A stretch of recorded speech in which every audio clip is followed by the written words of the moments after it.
네, 골로새에서는 신학적으로는 기독론을 말씀하시는 거죠. 기독론이란 뭐냐면 첫째는 예수 그리스도가 누구신가에 대해서 논증하는 것이고요. 두 번째는 예수님이 어떤 사역을 하셨는가를 논증하는 학문입니다. 원래는 골로새서가 이제 4장으로 구성된 짧은 성경이니까 1장부터 시작해서 4장까지 단숨에 쭉 이렇게 읽어 내려가면 가장 좋아요. 그래야지 짧은 시간에 이게 성경 전체가 딱 파악되기 딱 좋거든요. 근데 이제 지금 우리 교회 새벽예배처럼 이렇게 잘라서 구절구절 이렇게 하면 전체를 파악하기가 쉽지 않습니다. 그래서 골로새서가 뭔 얘기지 하고 그냥 지나가는 경우들이 있어요. 그냥 구절에는 은혜를 받는데 전체를 파악하기가 쉽지 않아요. 그래서 잠깐 정리해 보도록 하겠습니다. 여러분 짧은 성경이니까 여러분도 한번 같이 따라서 이렇게 해보시면 좋고요. 1장 18절에 보시면 예수님은 교회의 머리 되신다 이렇게 말씀하고 1장 18절에 교회에서 가장 중요한 분은 그 교회를 개척하고 담임하는 목사가 아니라 철저하게 머리 되시는 예수님만 높임을 받으셔야 합니다. 그것을 말씀하고 있어요. 교회를 이루는 성도들은 각 지체가 되는 것이죠. 그래서 지체의 역할들을 감당하는 것입니다.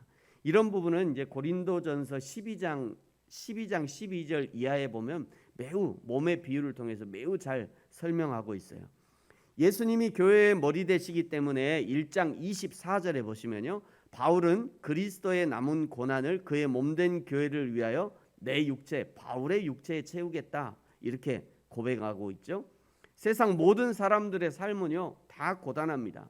돈 없고 먹을 것이 없는 사람만 고단한 것이 아니고 돈 많고 부자로 살아도 여전히 그들의 삶은 고단하기는 마찬가지예요.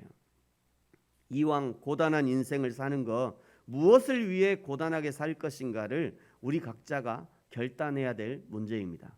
잘 먹고 부자로 사는 것을 위해서 고단할 것인가 아니면 하나님의 나라와 교회를 위해서 피곤한 삶을 살 것인가.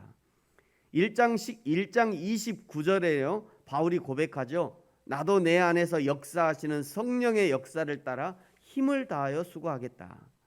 저와 여러분의 수고가 이 바울의 수고 같기를 예수님의 이름으로 축복합니다. 2장 2절로 가시면요. 그리스도를 하나님의 비밀이다. 예수님을 하나님의 비밀이다 라고 소개하고 있죠. 왜 예수님을 하나님의 비밀이라고 얘기를 하냐면 예수님을 믿어야 그 안에 감추인 하나님의 보화를 발견할 수 있기 때문입니다. 2장 6절부터는요. 예수 안에서 행할 것을 이제 거듭해서 강조했죠. 3장 1절에는 그리스도와 함께 다시 살리심을 받았으면 위의 것 하나님의 나라와 하나님의 의를 하나님의 영광을 구하라 말씀하고 있습니다. 예수 믿는 사람들이나 부처를 믿는 사람들이나 이단 종파를 믿는 사람들이나 세상 모든 사람들은요 이 세상에서 잘 되기를 구합니다. 그래서 그냥 3,000번이나 절을 하잖아요. 3,000배 3,000배 해가지고 나한테는 영광이 없고 저 불교의 저 부처에게만 영광이 돌아간다면 아무도 안 할 거예요. 3,000배를 왜 하냐면 나한테 뭐 달라는 거예요. 내가 3,000번이나 하니까 나한테 복 좀 줘라. 조르는 거죠. 그게 세상 종교의 어떻게 보면 그 기본인 거예요. 나 잘 되고 싶어서 저 부처나 뭐 저 이단 뭐 부처나 뭐 우상들은 별로 관심 없어요. 어떻게든지 내가 잘 되고 싶어서 그렇게 하는 거죠. 그러나 이 세상에서 잘 되는 것은 하나님이 덤으로 주시는 보너스와 같은 것이고 예수 믿었으면 우리가 가장 먼저 구해야 될 것은 하나님의 나라와 하나님의 의와 하나님의 영광인 것입니다. 그러기 위해서 3장 5절에는요. 땅에 있는 지체를 죽이라 라고 권면하고 있죠. 12절부터는요. 긍휼, 자비, 겸손, 온유, 오래 참음으로 옷을 입어라. 그리고 이 모든 것 위에 사랑을 더해라 말씀하고 있어요. 그러면서 이제 오늘 3장 18절부터 등장하는 이 부부의 관계, 부모와 자녀의 관계, 그리고 상전과 종의 관계를 통해서 예수 그리스도와 성도들이 어떤 관계를 이루어 가야 하는지를 설명합니다. 18절부터 4장 1절까지는 에베소서 5장 22절 이하에서 주셨던 아내와 남편과 자녀와 아비들, 종들, 상전들에게 주시는 말씀을 동일하게 반복적으로 말씀하시는 겁니다. 말씀하고 계십니다. 에베소서에 비교해서 빠진 구절이 있어요. 에베소서에서는 5장 32절 33절에 이런 말씀이 있어요. 이 비밀이 크도다. 나는 그리스도와 교회에 대해서 말한다.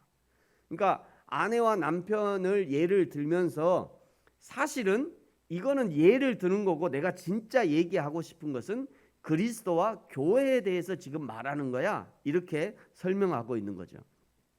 33절 그러나 너희도 각각 자기의 아내 사랑하기를 자신같이 하고 아내도 자기 남편을 존경하라.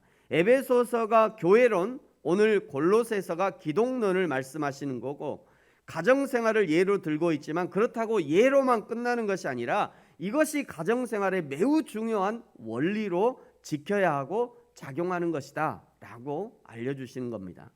에베소서와 골로새서의 가정윤리가 중요한 것은 복음의 생명이 나타나는 첫 장소가 가정이고, 가정은 복음을 실천할 수 있는 가장 좋은 장소이기 때문입니다. 가정에서 복음이 실천되지 않는다면 과연 어디서 복음을 실천할 수 있겠습니까? 따라서 아내에게 순종을 요구하고 남편에게 아내 사랑을 요구하는 것은 복음의 실천이라는 면에서 매우 중요한 것입니다. 순종과 사랑은 그리스도와 우리의 관계를 규정하는 기본 틀이 되는데, 이런 틀이 그대로 가정에 적용이 되는 것입니다. 그러므로 아내와 남편은 복음을 훈련하기 위한 첫 상대가 되는 것이죠. 공적인 영역에서뿐만 아니라 사적으로 간주되는 가정에서도 복음이 실천될 때 비로소 복음은 능력을 갖게 되는 것입니다.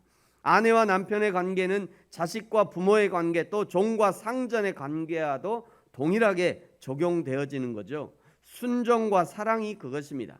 사람은 가정 안에서 이런 순종과 사랑이 훈련되어야 그것이 사회생활로 연결되면서 밖에서도 복음의 삶을 살아낼 수 있는 것이고 신앙 인격이 성숙해 가는 것입니다. 사랑하는 성도 여러분, 저와 여러분이 우리를 다루시고 훈련하시는 하나님의 손길에 믿음으로 순종하면서 온전한 신앙의 사람으로 잘 훈련되어져 가기를, 우리의 자녀들도 가정에서 먼저 복음의 사람으로 바른 신앙 인격의 사람으로 훈련되어져서 사회에서 이웃들과의 관계에서도 복음의 삶을 살아내고 그리하여 여호와 하나님을 기쁘시게 하는 신앙의 사람으로 성장하기를 예수님의 이름으로 축복합니다. 같이 한번 기도하겠습니다. 하나님 아버지, 감사합니다. 우리에게 복음의 은혜를 주셔서 감사합니다.